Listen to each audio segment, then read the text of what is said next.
Welcome back. This is my life again, and it certainly seems like it. I am in a car waiting for one of my kids to finish their sports activity. I drove about 40 minutes to get here, and this seems to be my life, and I'm not complaining. It's a great life, but I do sometimes wonder if I imagine what my life would be like if we were living in another country. We're used to traveling, and one of the countries that I enjoy, I was very surprised by, is Malaysia. And Malaysia has a special place, I know this sounds cliche, in my heart, because I didn't expect to be there. We were actually in Singapore, visiting some kind of business connections within our network, and on a whim they said, hey, you should go meet this other entrepreneur in Kuala Lumpur, and that was the first time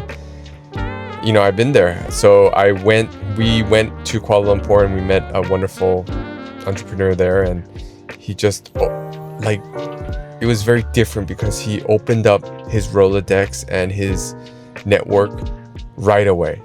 There was no scheduling of Gmail calendar and Google Calendar and 2-3 weeks and the obligatory when are you available. It was within 3 days we met so many other people, and I just felt a sense of warmth there that I really didn't expect. Yeah, been to Phnom Penh, Vietnam, Thailand, and I love all those countries, but I do think Malaysia is special in that way. So I don't like listicles, but I have a couple of reasons why I would consider moving there, and maybe you guys can drop in the comments below what your experience is like. But one is the schooling, specifically international school, if I can afford it, and if there's a pathway for international schools. I have, kids, won't say how many, but I have kids, and we homeschool now, but I don't think in a country like Malaysia I would want to homeschool, because the international schools there, just like any other international schools where there are a lot of, it's multicultural. So you're going to get students from all over the world, not just Malaysia. You'll see students from Singapore, Canada, US, some European countries, and some East Asian countries like Korea and Japan. And so I think that would create this, or expose my children to various cultures. And I love American culture, but I think it would be wonderful just to kind of experience everything else. And this is very anecdotal, but a lot of the people that I know that went to or have children that attended international schools abroad, they come away with a very shared experience with their classmates, because almost they are expats. So they kind of come together. And yes, they engage with the local culture. I hope they do. But a lot of times their friendship is built on this kind of, we're in a foreign land. And so it's almost like a bubble, but they share experiences within that bubble. Yeah. So, and the alumni network afterwards, it's not just like a network, it's real community. I've heard even this past weekend, my friend who has, children that graduated from international school in another Southeast Asian country, they were saying that they already feel as though their high school friends are going to be more a part of their lives going forward than their college friends. And I don't know how normal that is in the US, but I do think that there is an alumni group associated with international schools, or maybe that's just private schools in general, but international schools specifically. That's reason number one. Reason number two is the cost of living. You can't shy away from that.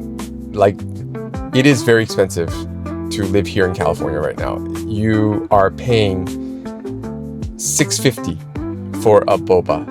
And I'm not even a boba drinker, but on occasion I would like to drink, I don't know, some sort of fruit smoothie. And those are running $6.50, $7 right now, and that is without tip. And who actually feels good pressing no tip? on the kiosk. Not me, but even without tipping, it's around $6.50, $7. And so that seems kind of odd. You just want to take your kids to have a cool drink on a hot summer day, and right now it's like 91 degrees outside.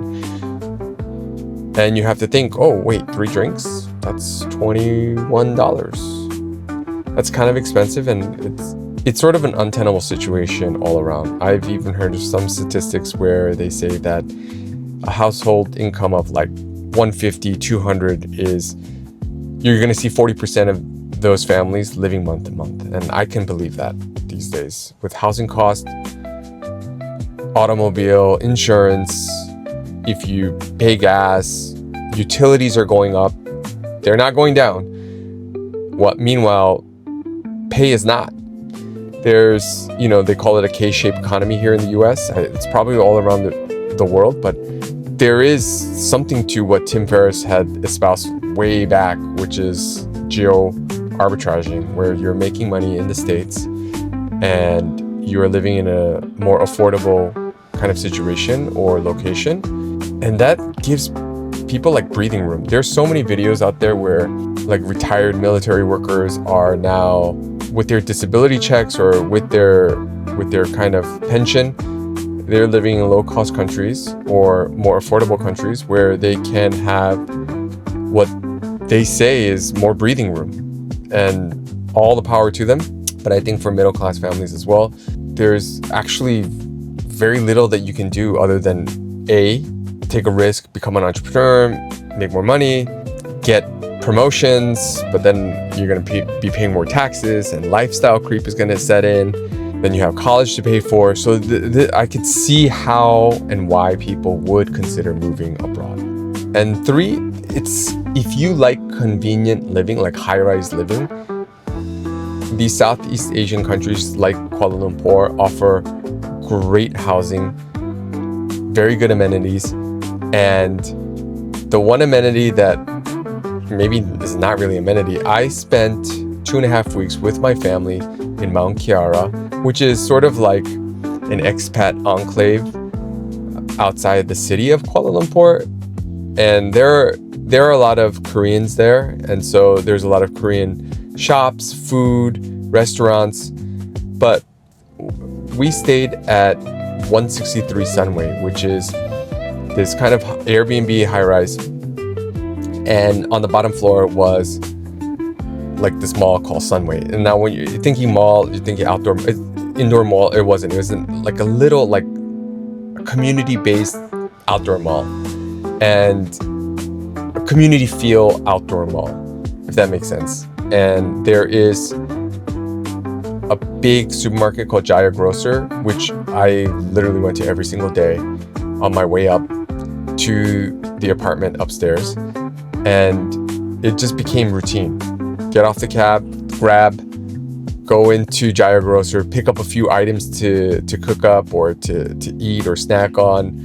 And some of the other stalls out there with fresh cut fruit for like $2.50 USD.